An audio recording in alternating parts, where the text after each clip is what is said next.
Hi everyone, welcome back to VeloCore. My name's Hannah and today I'm going to take you through a leg workout for cyclists. This is great for helping to build strength in your legs and also keep the mobility and the flexibility there at the same time. We're going to look at addressing muscle imbalances that you may get from being on the bike, like tight hip flexors, weaker glutes. We're going to look at how we can balance that out a little bit today. Let's get going.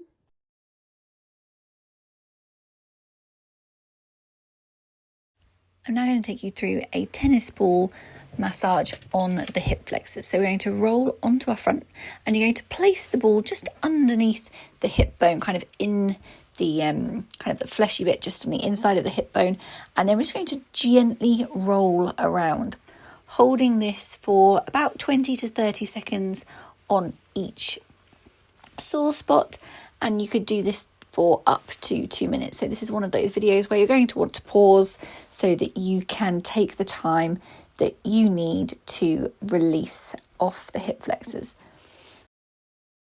This is really important for helping with the function of the lumbar spine and the pelvis. It's going to help release the tissue and improve the function of the leg, knee, foot and ankle and the way they work together, which is obviously really crucial when we're trying to put power through the pedal stroke.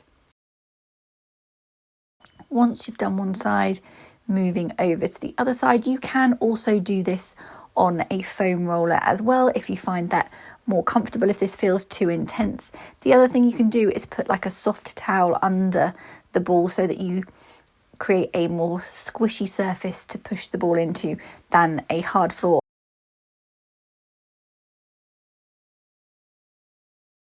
Again, holding for 20 to 30 seconds on each sore spot, gently rolling around. If you find that more comfortable, doing this for somewhere between 2 to 3 minutes on each side.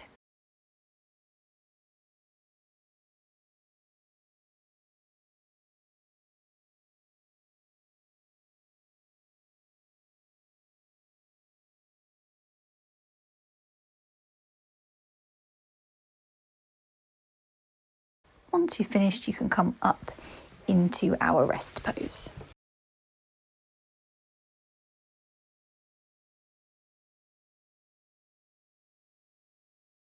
I'm now going to take you through a really nice hip flexor stretch. So we're going to come onto our knees. So if you need to, rolling the mat up a little bit so that you've got more cushion under the knee joint is definitely a good idea.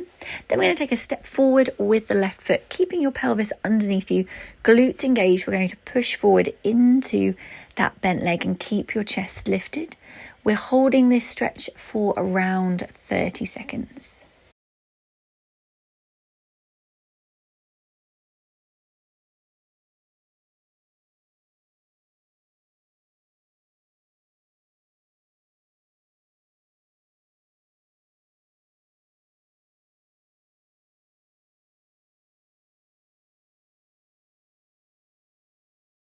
We're then going to bring the right arm up and over and stretch out to the side. So you might find that this changes where you're feeling the stretch. You might get it more in your abs, around the side of your hip. That's absolutely fine. And again, we're holding this for 30 seconds.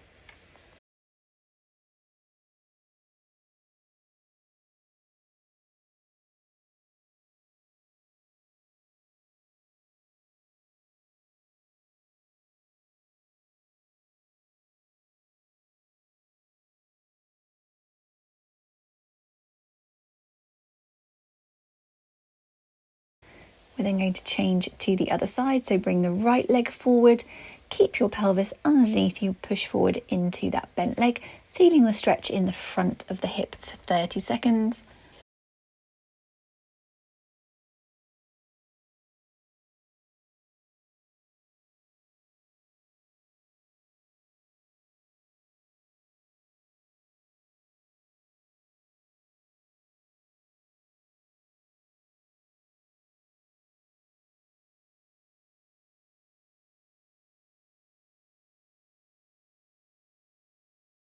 And then bringing the left arm up and over so that you can feel the stretch in your side, maybe a bit in your abs, like I said, as well.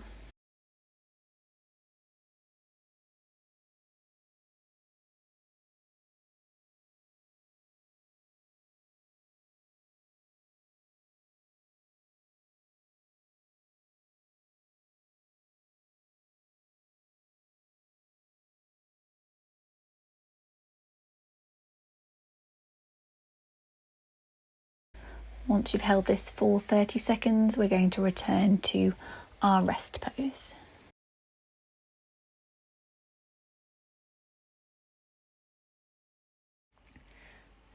Next, we're going to go through a hamstring massage. You are going to need your trusty tennis or lacrosse ball for this one.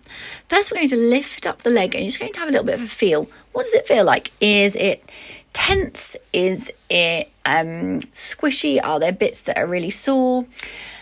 Then just take a little note of how big that muscle looks or how big your leg looks when your leg is flat on the floor. And then we're just going to pop the ball underneath and we're going to hold it in the same place for about 15 to 20 seconds. And then we're going to start moving the leg around. Now, cycling is quite quad dominant, and this can lead to muscle imbalances. So what we're going to do is massage the hamstrings to help bring back that balance between the front and the back of your leg. This can also help with if you've got really tight hamstrings, just to increase the blood circulation, bring back oxygen and nutrients to the muscles while removing waste products, which can lead to better muscle health, better ability to stretch and then strengthen the muscle too.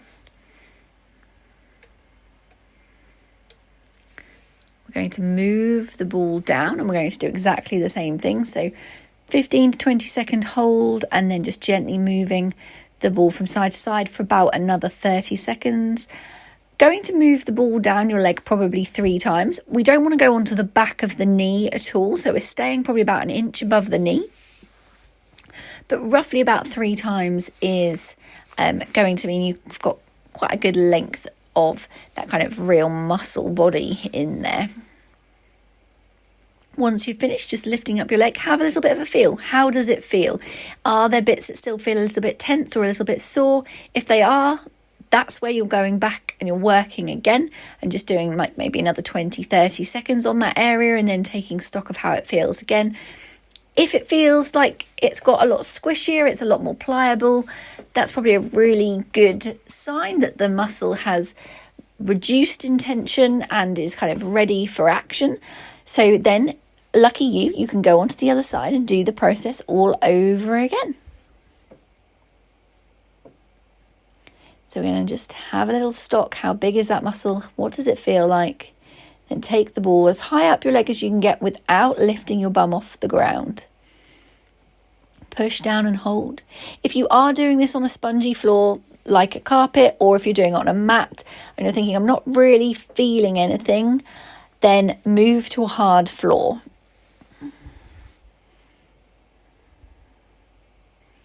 You can also do this on a foam roller, but I think it's nicer on the ball. You can kind of get into some of those pinpoint spots a little bit more and you can kind of work the muscles a little bit better with the ball personally. But if you're not feeling this, try it with your foam roller. You can always let me know if you need some instructions on how to do this on a foam roller and I will send them across to you.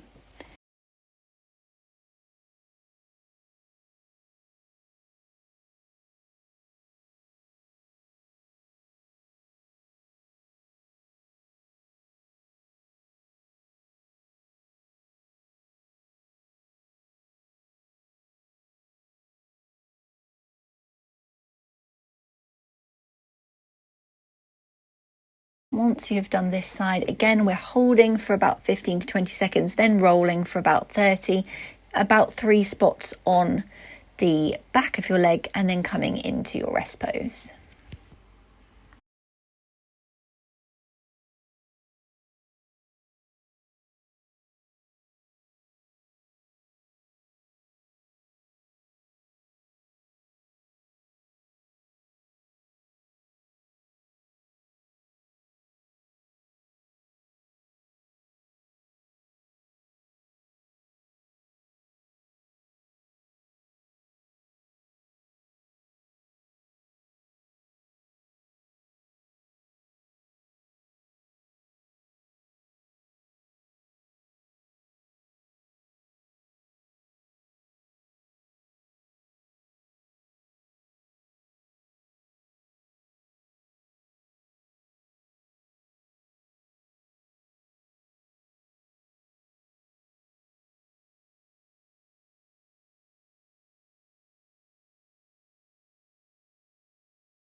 and then coming into your rest pose.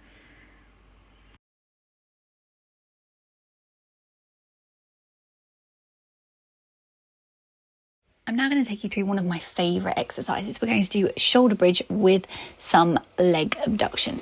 So you're going to tie the band about a hand's width away from your knee joint whilst your feet and your knees are close together. Coming down onto the mat, you're going to bring your feet out as wide as you can without feeling like you're already pulling into the band. Making sure your pelvis is in neutral, arms are just resting on the floor. So palm up if you feel like you're going to push your hands down into the mat. Going to take an inhale at the bottom, and then we're going to exhale and gently roll through each vertebrae one at a time up into our bridge position. The weight is in your shoulders, not in your neck. And then we're going to push your knees out into the band, and we're doing 5 pulses. As you push out into the band, keeping your toes planted on the floor so you can feel the work in your glutes and your hamstrings. And then we're going to gently roll back down. As you pulse and as you roll back down, you can breathe however works for you. So I just want you to inhale to prepare at the bottom, and then exhale, roll up, and then breathing in a rhythm that works for you.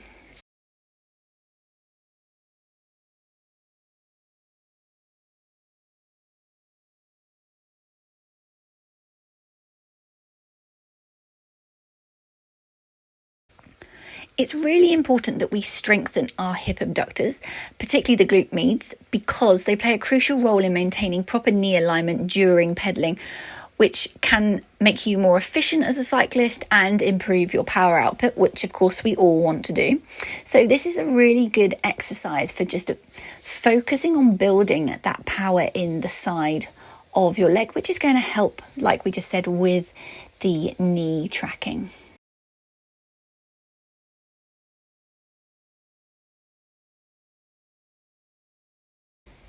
The other reason this is really important is because strong abductors, so the muscles in the outside of your leg, help to counteract the repetitive nature of that forward and back motion of cycling, which can lead to muscle imbalance. So this is a great way of kind of adding in something that isn't forward and back, because it's obviously side to side movement. So it's going to help to build muscle strength in a different plane of movement, which is key to good muscle balance. I'm doing 5 pulses at the top in this video, but if you needed to change that to either less or to more, that would be fine. This is one of those options where you can hit the pause button if you need to, add in a few extras if you feel that's right for you. What I want you to watch for is that as you are taking your knees out, your pelvis doesn't drop. So if you feel like you're sinking down, don't add any more in, maybe take a few out. Keep that pelvis lifted so you can feel those glutes and hamstrings holding and maintaining that nice bridge position from your knee through your hip to your shoulder should be a nice straight line. If you can do this next to a mirror, great, because you can see that position and make sure that you're keeping that great position as you push out. So there's kind of 2 functions of this exercise. Once you're finished, you're going to come back into your rest pose, taking a full body stretch on the way.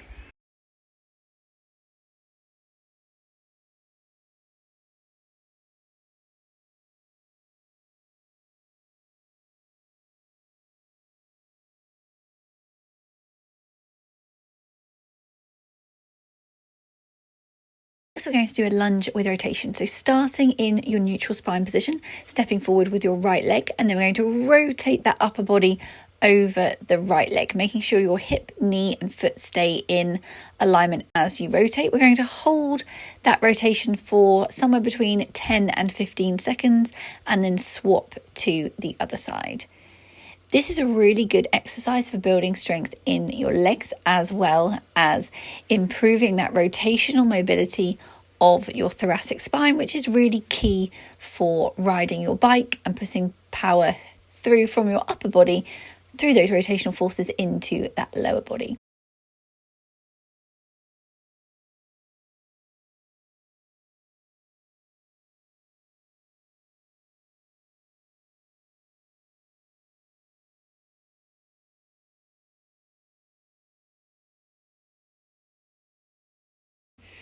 Every time you step out into your lunge, making sure that your foot, knee and hip stay in alignment.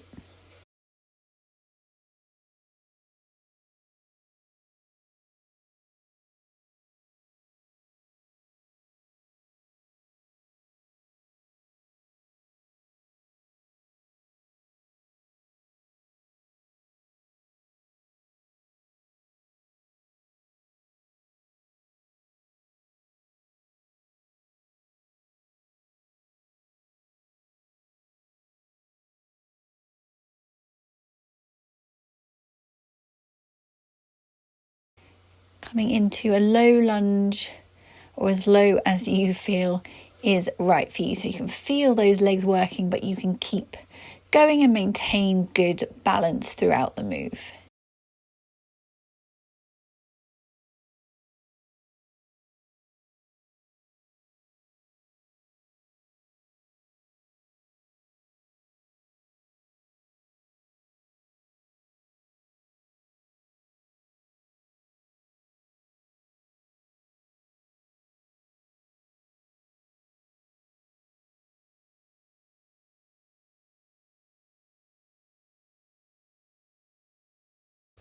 Once you've finished your set, coming back into your neutral spine standing position.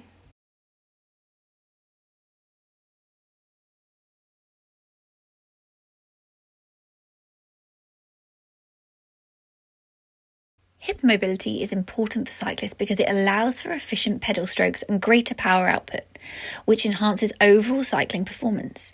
Additionally, good hip mobility helps prevent injuries by distributing forces evenly and reducing strain on adjacent joints and muscles. I'm now going to take you through a really nice hip mobility exercise.